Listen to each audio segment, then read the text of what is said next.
Mheshimiwa Rais wa Taifa, Yitzhak Herzog, ndugu zangu, raia wa Israeli, na leo zaidi ya yote, manusura wenye roho imara wa Holocaust.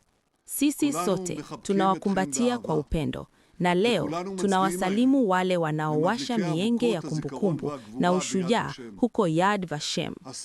Manusura, washindi wa Holocaust, walibarikiwa kushuhudia kufufuka kwa Israeli na walichangia katika hilo. Lakini siku hizi wanashuhudia jambo jingine lenye umuhimu wa kipekee.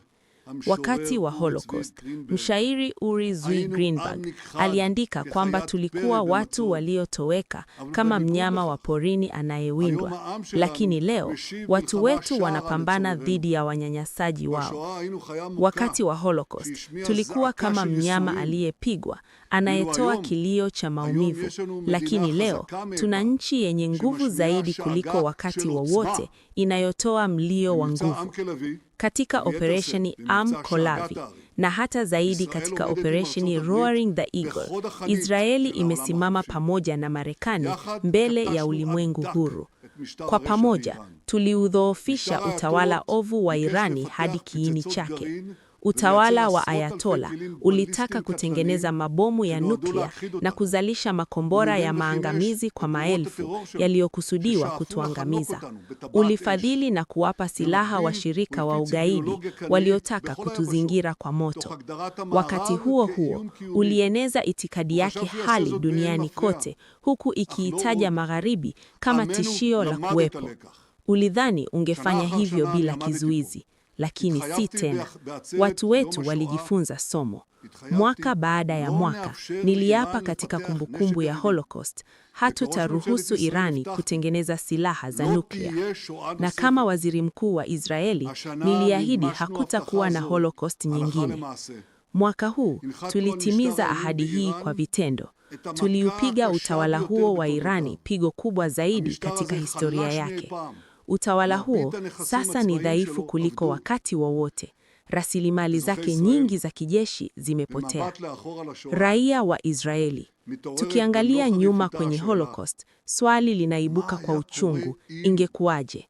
Ingekuwaje kama tungekuwa na taifa kabla ya maafa? Ingekuwaje kama nchi za Ulaya zingesimamisha unazi mapema badala ya kuuridhisha? Ingekuwaje kama washirika wangeshambulia makambi ya maangamizi? Lakini wapendwa wangu, hakuna kama katika historia. Janga lilitokea. Ndoto mbaya ilitimia. Dunia iliingia katika vita vya uharibifu vilivyosababisha vifo vya milioni ya watu, na hasa watu wetu milioni 6. Dunia hiyo hiyo iliyopuuza matatizo ya Wayahudi sasa imejifunza kwamba chukio dhidi ya Wayahudi, chukio ya sumu, inahatarisha msingi wa jamii ya binadamu. Katika kuzingatia yote haya, tunafanya kazi ili vizazi vijavyo visiulize swali hilo kwa huzuni: ingekuwaje? Majibu tayari yanatolewa. Kwa miaka 2.5 tumekuwa tukivunja kwa utaratibu mhili wa ovu wa Irani katika Rafah, Philadelphia, Gaza City, katika operesheni Bipa, katika kuzuia wauaji wakubwa kama Dif, Sinwar, Nasrallah na wengine, huko Lebanoni, Syria, Judea na Samaria, Yemen, na pia katika Am Kolavi na Roa of the Hari. Katika operesheni hizi mbili, nilimtembelea rafiki yetu mkubwa Rais Donald Trump nchini Marekani mara nyingi. Katika mojawapo ya ziara hizo, nilikutana na mnusura wa Holocaust mwenye umri wa miaka 101, Jake Waksal. Jake, aliyezaliwa Poland, alinusuru maafa ya Wanasi akiwa kijana katika kambi na misitu. Wazazi wake na ndugu wengine waliuliwa kwa ukatili. Katika mkutano wetu ndani ya sinagogi huko Miami, Jake alisimama akiwa na beji ya kijani. Wote waliokuwepo waliinuka na kumpigia makofi. Nilimwambia Jake na wanajamii, baada ya Holocaust tuliahidi kamwe tuliapa na tunatimiza. Tulibadili mwendo wa historia. Taifa huru la Israeli, jeshi la ulinzi la Israeli na vyombo vya usalama vinaonyesha udhibiti mpya wa hatima yetu baada ya makarne mengi ya udhaifu.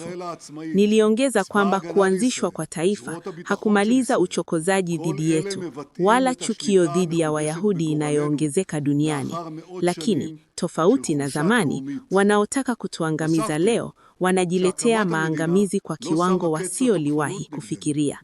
Hakika, tumebomoa sehemu kubwa ya sekta ya kifo iliyojengwa na Irani kwa midika mengi: mitambo ya nuklia, makombora na droni, jeshi la maji, jeshi la anga na mifumo ya silaha nyingine kwa kiwango kikubwa. Kama tungechukua hatua, majina kama Natanz, Fordo, Isfahani na Parchin yangekumbukwa kwa hofu duniani kama vile Auschwitz, Treblinka, Majdanek na Sobibor. Lakini tulichukua hatua, na jinsi tulivyochukua hatua kwa ushirikiano wa historia usio na mfano. ממש כמו אושוויץ, טרבלינקה, מיידנק וסוביבור. אבל אנחנו פעלנו, ועוד איך פעלנו, בשותפות היסטורית חסרת תקדים עם הנשיא טראמפ ועם ארצות הברית. ביום הזיכרון לשואה השנה, נזכור שמדינת ישראל נמצאת בשיא עוצמתה של כל הזמנים.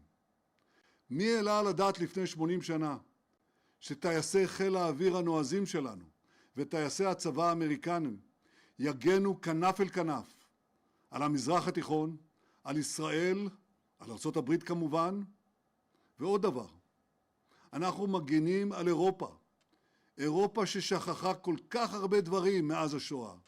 היא יכולה ללמוד מאיתנו הרבה דברים, ובעיקר את הדבר העיקרי, את ההבחנה החדה בין טוב ורע, שמחייבת ברגע האמת לצאת למלחמה למען הטוב, למען החיים.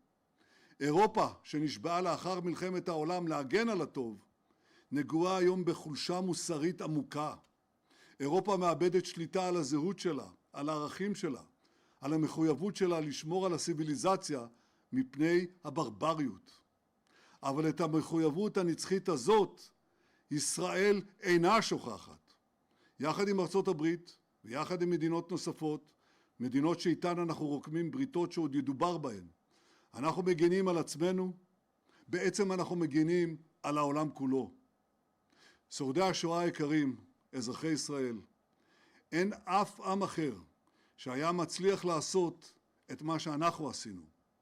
לחולל את המהפך הכביר משואה לתקומה, תקומה עתירת הישגים שמדהימים את משפחת האומות. מדינת ישראל הפורחת תמשיך לשמש מגדלור של חירות, של קדמה ושל שגשוג. לוחמי ישראל שעומדים בעוז על משמר המולדת ימשיכו לעורר השראה, כנאמר בספר דברי הימים. גיבורי החיל, אנשי צבא למלחמה, אורחי צינה ורומח, ופני אריה פניהם.